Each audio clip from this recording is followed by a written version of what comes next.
All right, so we're diving into Hurricane Helene's impact on Erwin, Tennessee, and we've got photos, videos, firsthand accounts, official reports. Really intense stuff. Yeah, it's powerful material. Exactly. And it all centers around two locations that were just a mile apart.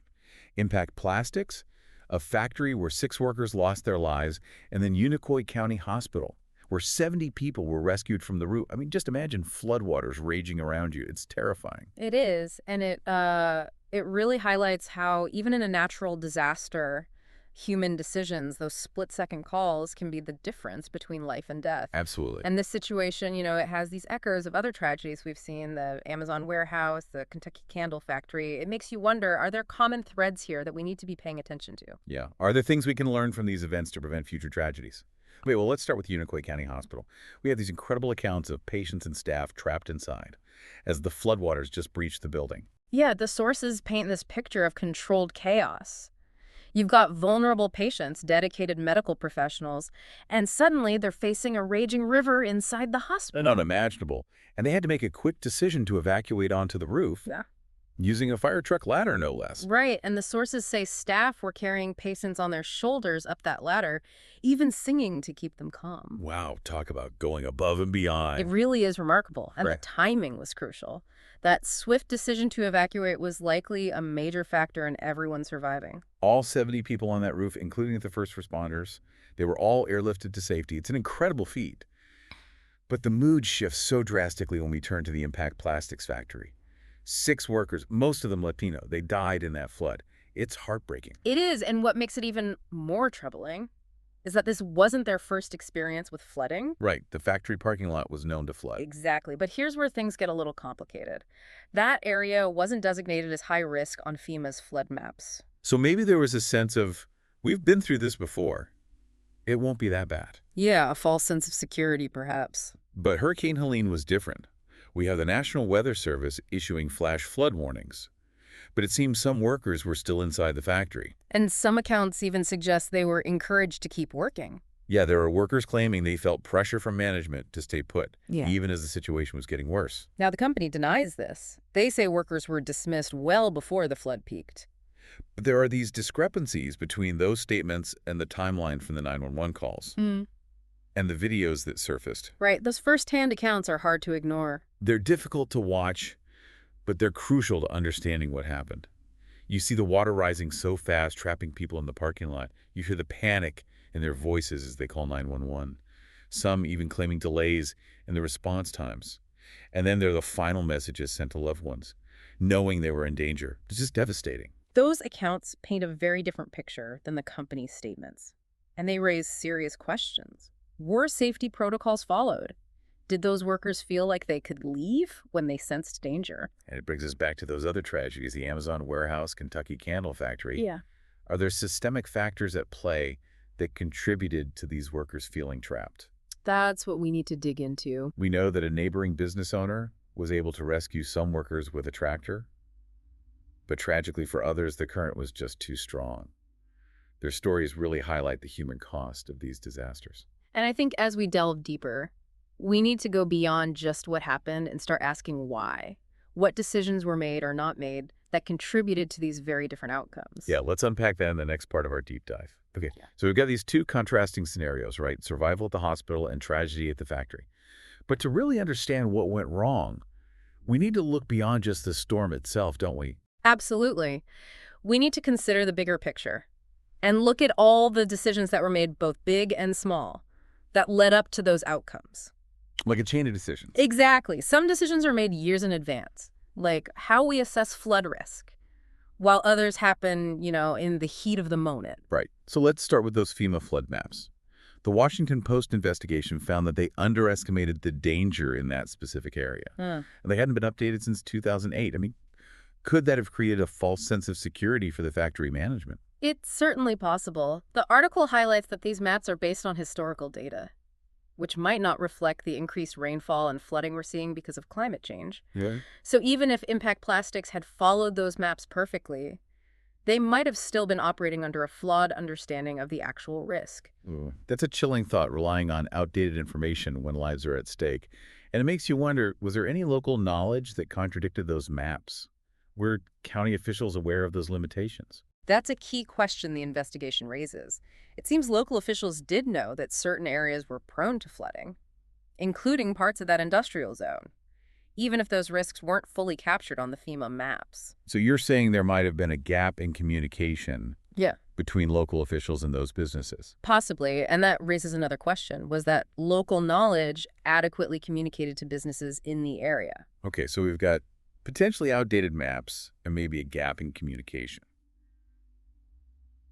Are we starting to see those systemic cracks emerge here? Yeah. But what about the workers themselves? Did they have any say in whether they stayed or left? Right. That's where the discussion about worker empowerment comes in. Several sources, including the Guardian article, draw parallels to the Amazon warehouse and Kentucky candle factory incidents and argue that stronger worker protections, potentially through unionization, could have made a difference. Okay, I'm curious about that connection. Are you suggesting that if those impact plastics workers had been unionized, they would have just walked out the door, even with floodwaters rising? Not necessarily a mass walkout, but more about creating a culture where workers feel safe voicing concerns and advocating for their own safety without fear of reprisal. I see. The Guardian article argues that unions often play a role in negotiating clear safety protocols and making sure workers know their rights during emergencies. So in a unionized environment, there might have been more open dialogue between workers and management about the dangers and potentially more decisive action taken earlier. Exactly. And it's worth noting that the article also highlights the potential impact of right-to-work laws, which can weaken union membership, and some argue make it harder for workers to bargain for better safety measures. So it's not just about the decisions made during the storm. It's about the broader context, the legal and economic factors that shape these relationships and influence safety culture. Precisely. And it underscores the need to look at these tragedies not as isolated incidents, but as part of a larger pattern. The Amazon warehouse, the Kentucky candle factory, now impact plastics. These cases raise some difficult questions about whether existing regulations and worker protections are really enough, especially with these increasingly frequent and severe weather events. A lot to think about. And, we've been focusing on the systemic factors. But I think it's important to acknowledge the individual acts of courage and compassion, too. We have those accounts of workers helping each other trying to get to safety, and that local business owner who used his tractor to rescue people from the flood. Absolutely. Those acts of heroism are incredibly inspiring. They remind us that even in the midst of tragedy, the human spirit shines through. Yes. But at the same time, individual courage shouldn't be a substitute for robust safety measures and a system that prioritizes worker well-being. That's a good point. So we've covered a lot of ground here, but it feels like we're just scratching the surface. What should we be thinking about as we head into the final part of our deep dive? Well, I think the key is bridging the gap between understanding what happened and taking meaningful action. How can communities learn from tragedies like this? How can we make sure that the lessons aren't forgotten and are actually translated into concrete steps to protect workers and communities in the face of future disasters? We've really dissected what happened in Erwin, haven't we? Looking at the decisions and the indecisions that led to those drastically different outcomes. And we've talked about those parallels to the Amazon warehouse and the Kentucky candle factory. Yeah. It feels like there's this disconnect between knowing the risk and actually doing something about it. Yeah, and it's a complex issue, but one key takeaway for me is that we need to move beyond just reacting to disasters. We need to be more proactive about preparedness. Okay, so what would that look like in practice? What can communities actually do to avoid repeating these mistakes? Well, I think it starts with recognizing that the way we've assessed risk in the past, it might not be enough anymore. With climate change and these increasingly frequent extreme weather events, like those FEMA maps, for example, they need to be updated more often to reflect those changing realities. Right, so it's about adapting to a new normal. Yeah. Acknowledging that what worked before might not cut it anymore. But how do we get everyone on board with that? There's often so much resistance to change, especially when it comes to things like stricter safety regulations or, potentially impacting business operations. And that's where communication and collaboration are so important. Local officials need to be proactive about sharing information about those potential risks, not just relying on outdated maps or assuming that businesses know the dangers. Right. And businesses need to be open to that information, willing to adjust their practices and put worker safety first, even if it means temporary disruptions or some added costs. It's about finding that balance, isn't it? between keeping things running and keeping people safe, recognizing that you can't really have one without the other. But it's not just about, top-down decisions. What about individuals, especially those in high-risk jobs? Yeah. How can they advocate for their own safety?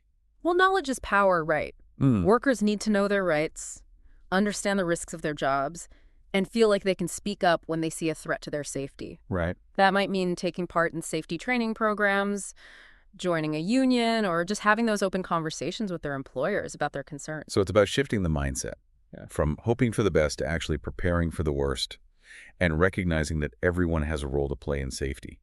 As we wrap up this deep dive, I keep thinking about those stories from Erwin, the heroism of those hospital workers, the desperation in those 911 calls from the factory. These stories, they need to be more than just a moment of grief. They need to push us to make real changes. I completely agree. We can't let these tragedies become just another statistic. We have to remember the human cost of these events and use that memory to fuel our commitment to building a better future. A future where worker safety isn't an afterthought, but a core value in every decision we make. Well said. This deep dive has been tough at times, but really eye-opening. And for everyone listening out there, we hope this has given you something to think about. What will you do with this knowledge? How will you help create a safer and more prepared community? We'll leave you with that question atop.